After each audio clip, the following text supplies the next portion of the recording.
Uganda heavily relies on public infrastructure for its socio-economic development, with the government's annual expenditure allocating 32.8% towards it. Despite this, the country faces an infrastructure deficit of around $1.4 billion annually and loses approximately $300 million per year due to inefficient infrastructure spending. Sadly, the infrastructure sector has been plagued with issues such as lack of transparency, accountability, citizen engagement, corruption, and overall secrecy in the public infrastructure sector of Uganda. People are not so much aware of the informations of these infrastructures.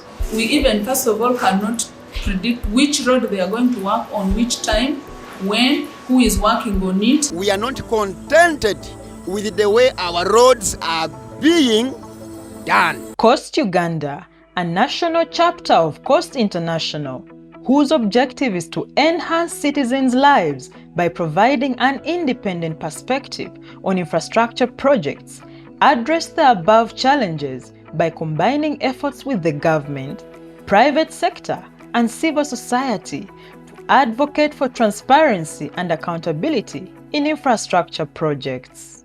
The work that COST does is to work with governments, business or private sector, and civil society to strengthen disclosure, multi-stakeholder working, and social accountability so that public infrastructure projects like roads, like railways, like airports, like schools, like hospitals can bring value for money to citizens. When COST started in Uganda, there were challenges with disclosure. Very limited information was being disclosed, and the formats in which this disclosure was taking place could not facilitate a decision making. So the first thing then we did was to convince the government about the need to restructure the disclosure process to be done based on a global standard called the Open Contracting for Infrastructure Data Standard, OC4IDS. And one of the key areas how we use data is through assurance process, which is an independent process, review process of what data has been disclosed and what is in that data. When I came to COST, we went far to see why our road is not made properly. It's because it has been left as a mandate of government. Our local people who are the beneficiaries and main users of the roads don't care to know which contractor, what is the scope of work. So when we came in with COST, we said, hold on, government should disclose the information concerning the projects. National Planning Authority, we told them, stop planning for this country in Kampala. Get out of Kampala, move to all over the country. This Uganda of ours, you need to go in the hard-to-reach areas so that you can, when you are planning, you can say, much as we have little money, but this area needs more money than others. Developing infrastructure is an ongoing concern.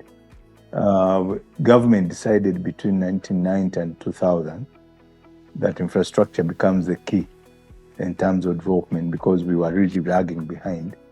So a sizable amount of money has been committed since then to develop infrastructure. And as I speak now, I think we are in about 6,200 kilometers between then and now. We have some which have not yet come on the network, about 826. These are projects on the pipeline. And of course, we are rehabilitating the paved roads because that's another challenge where we've been investing a lot in new roads without maintaining the old one.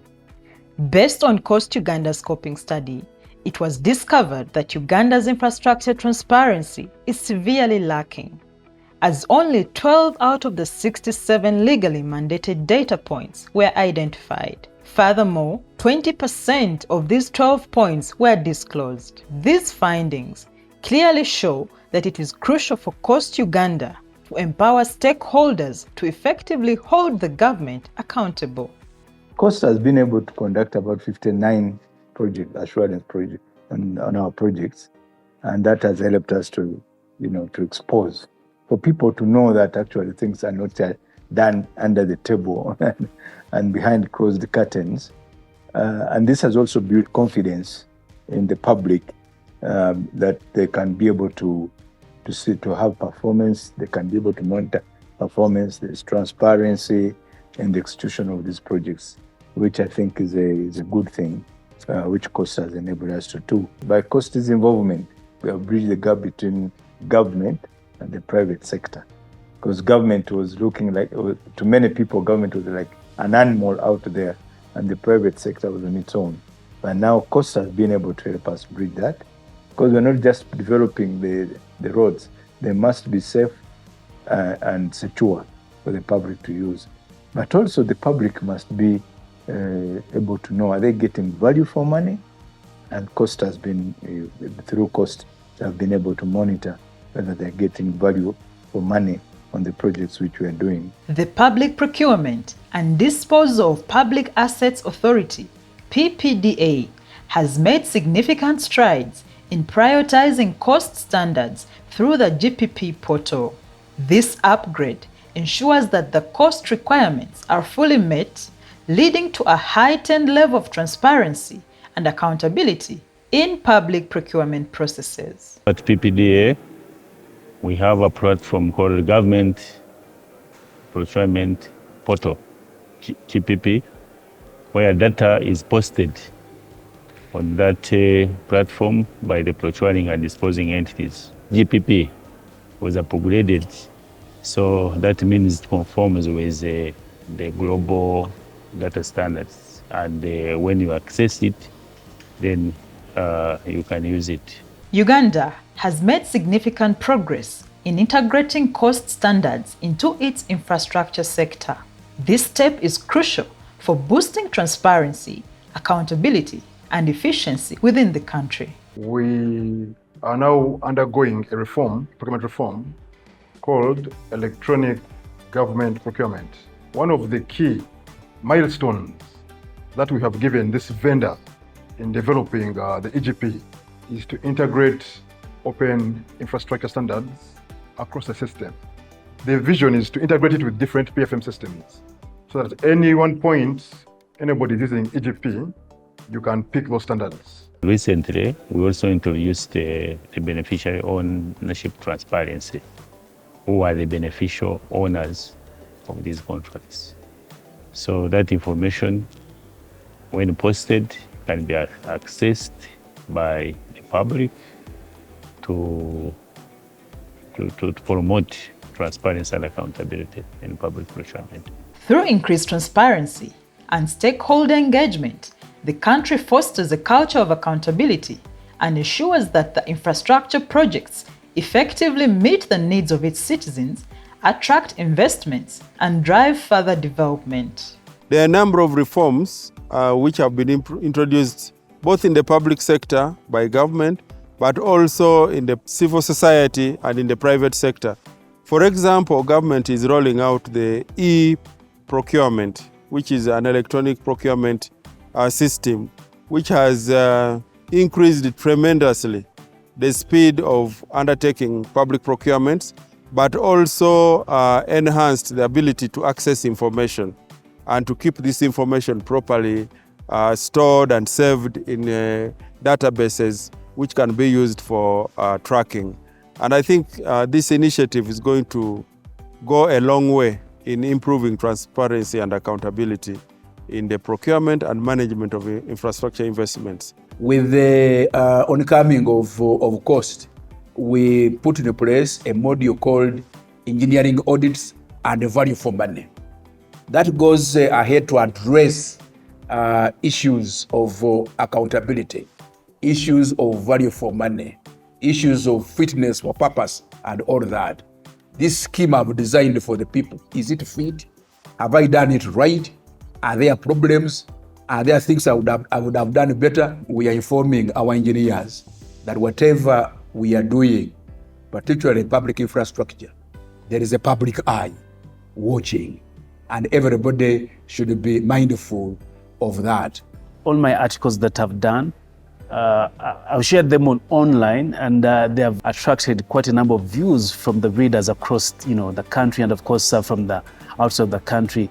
And government have been put to task, to explain why there are certain delays, especially when it comes to implementation of projects. People are not compensated. Government has taken a step, forward to ensure that these people are compensated, especially where projects are supposed to pass. Government has taken action. The integration of cost standards in Uganda's infrastructure sector demonstrates a commitment that continuously aims to improve the quality of infrastructure development. Therefore, COSTI's mission to foster and promote transparency in infrastructure projects is inevitable. The public infrastructure, by and large, has improved. In the last 8 to 10 years that cost has been in this country, transparency has been promoted. The people in civil society, people in the industry, as well as government, share data and information. So everybody knows what is happening. Now, when you look at the primary sources of information disclosure in this context, we are looking at the government procurement portal. You find that generally we had just a little over 10 projects, big infrastructure projects being disclosed on these portals. To date, since the realignment of the portal to disclose more structured infrastructure data, we have 131 projects being disclosed on the government procurement portal. Right now, when you go to the government procurement portal, you will download information on a project, the number of people who bidded for it, the one who won, and most importantly, the ones who lost, why they lost. Now, that is a very important addition. As private sector, when we weigh the pros and the cons of disclosure, realize that the pros outweigh the cons, and so there has been an adoption of disclosure in general. We have seen quite a number of people now coming up to demand for some of this information. We have been able to promote the practice and culture of disclosure and the practices that generally increase accountability to the public, but also to the donors and the development partners who support the infrastructure project. And we have a number of systems that monitor progress in the implementation of the projects to deliver these infrastructure interventions, and helping to address implementation constraints and challenges as and when they are faced.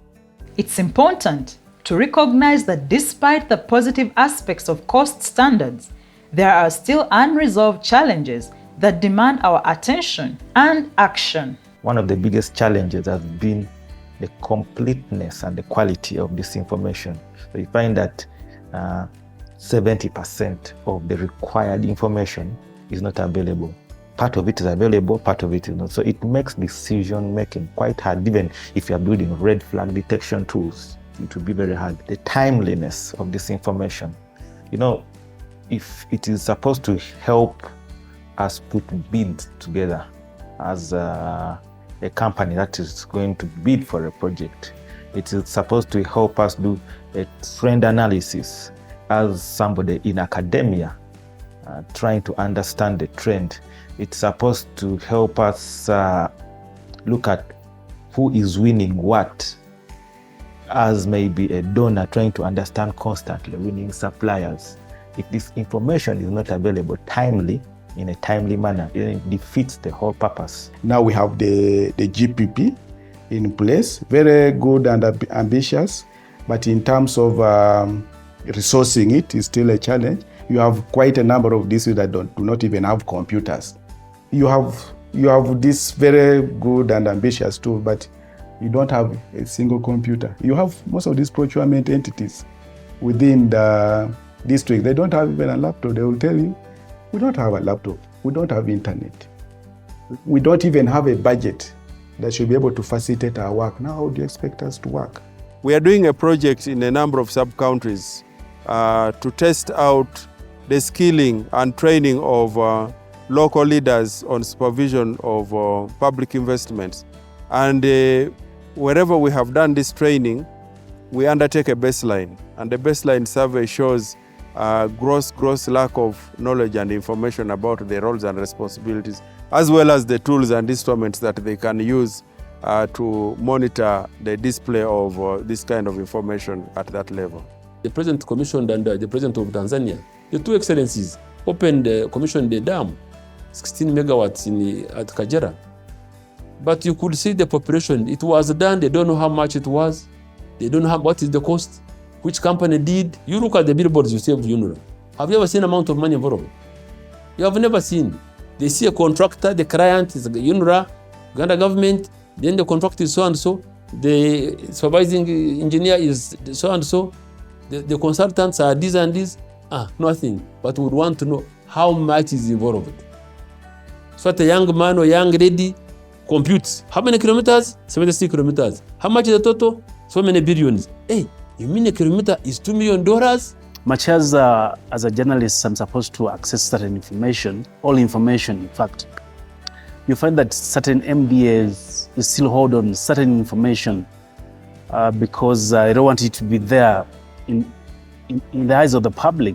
The call for improved disclosure is essential as transparency plays a vital role in promoting trust and accountability. What needs to be done by government to sustain efforts for disclosure and public participation is to institutionalize disclosure and public participation by making sure that it is not discretional upon the individual agencies, individual officers to decide what to give to the public, what to disclose and what not to disclose, or when actually to engage the public or not to engage. I have thought of having even a private member's bill about disclosure. I am yet to discussing in detail with the Prime Minister and even Chief Whip and eventually the caucus to tell them what its intention. I want it to be like a law that whatever project that is coming to Kampala, be the energy, be what, let it be owned by people. Particularly from the industry and civil society, we want to know that opportunities are coming for us to participate. We want to hear that our needs are being addressed in public infrastructure. If there is, for example, procurement being run, we want to be assured that there is transparency. They're not only calling a few firms to go and participate. There's an advert in the papers. We come to know about it. If it's an expression of interest, if it's a two-stage type of procurement, we want to know the stages that we are going to follow. And we participate in those. We need to invest our resources in public awareness so that citizens know that they actually have a stake in these disclosure processes. Mindset change of those even who are inputting data is critical because you want to have reliable data, not just posting. So as you create this GPP system, then you have also to have a drive to those who are posting data, post the right data. We need to skill these journalists. We need to interest them on reporting on infrastructure projects in the country, because at the end of the day, if we leave Ugandans in the dark, many things will be done the wrong way. But if you empower journalists with the skills, tell them where they can find certain information, I think they will pick interest, in reporting issues to do with infrastructure. And at the end of the day, we shall benefit as Ugandans and as a country. If costs can also help us to improve on e-government procurement, which of course we put out there on the portal and everybody can access, I think it would also be good in enabling us to increase our visibility. The disclosure journey continues to provide valuable lessons to Coast Uganda, the government, and all stakeholders. We have learned that citizen feedback is very, very important. Providing mechanisms for citizens to participate in the design and implementation of infrastructure projects is very, very important and helpful for sustainability of projects. As a journalist, I've learned a lot, the things that I didn't know about infrastructure. And because of the engagement with Coast Uganda, I've been able to learn quite a lot from them. I've gone beyond, reporting from workshops. Minister of Works and Transport has said this and this. I've gone an extra mile to interrogate different documents. have gone ahead to ensure that the members of the public have access to certain information regarding their infrastructure projects in their respective areas, districts. Before, one would realize, yes, all one needs is information. Doesn't matter the format, doesn't matter the standard. But when we met cost, the package they gave us, the direction they showed us is that you shouldn't just have information of a system or statistics. Let these statistics be meaningful. Let the data be meaningful. Let it be compared. For example, how many open biddings am I doing as Uganda in maybe energy, and I compare that with Kenya. So once the standards are the same, it's easy to relate and measure, both for projects within Uganda and for projects out of Uganda. So once you have those uniform standards, it is easier to measure. Government officials and stakeholders are now highly optimistic about achieving complete transparency in information disclosure and implementing innovative approaches to further enhance the country's infrastructure in the future. As the ministry, we want to have, in the future, all PFM systems and processes integrated. Now, once we have those processes and systems integrated, then those systems should be able to give us data that can be accessed by everybody and different stakeholders. You talk about the IBP system, the Integrated Bank of Project Systems. You talk about the EGP, Electronic Government Procurement. You talk about the IFMS, Integrated Financial Management Systems. Once all these PFM systems are integrated and they are able to allow people access data, which is at a certain standard to be interpreted locally, regionally, and internationally, that's what I envision as the future. I see an improvement and an explosion of tools that use this information to further make us understand the infrastructure scene much better. Transparency and accountability are going to be engraved in public infrastructure. I'm sure now every player knows what our roles are. Every player knows that there's someone watching, that there is a cost. We must be transparent. We must provide accountability to the people. The people are demanding accountability. They must know what has been done. Government, stakeholders, the private sector, civil society, and citizens all recognize the importance of transparent infrastructure development.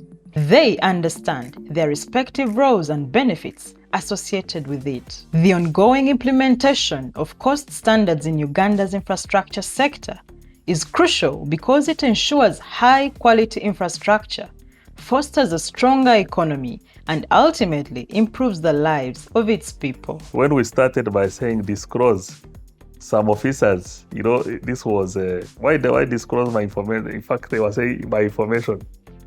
And then you explain. And it has turned out that those who had reservations have actually turned out to be the most ardent supporters and champions of disclosure. It has indeed been a journey from the time when disclosure was minimal to the time when disclosure is actually must.